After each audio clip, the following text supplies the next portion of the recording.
আইপিএলের মঞ্চ মানেই নতুন তারার উদয়, আর 2026 সালের এই মৌসুমে সেই আকাশে সবচেয়ে উজ্জ্বল ধ্রুবতারা হয়ে জ্বলছেন দেবদূত পাদ্দিকাল। রয়্যাল চ্যালেঞ্জার্স বেঙ্গালুরুর এই বাঁহাতি ব্যাটারের ব্যাটে এখন যেন রানের ঝর্ণাধারা।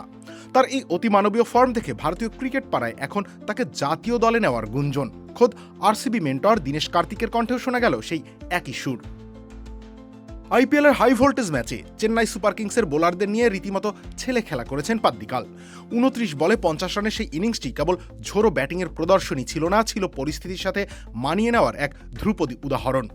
ম্যাচের শুরুতে পিচ থেকে ব্যাটাররা কোনো সাহায্যই পাচ্ছিলেন না, কিন্তু পাদ্দিকাল ছিলেন অবিচল।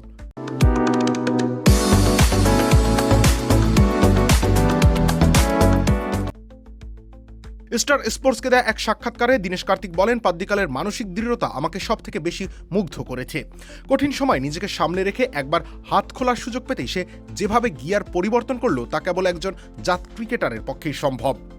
কার্তিকের মতে পাদ্দিকালের ধার কেবল ব্যাটে নয়, তার মগজেও। মাত্র 25 বছর বয়সেই কর্ণাটকের ড্রেসিং রুমে একজন নেতার মতো বিচক্ষণতা দেখাচ্ছেন তিনি।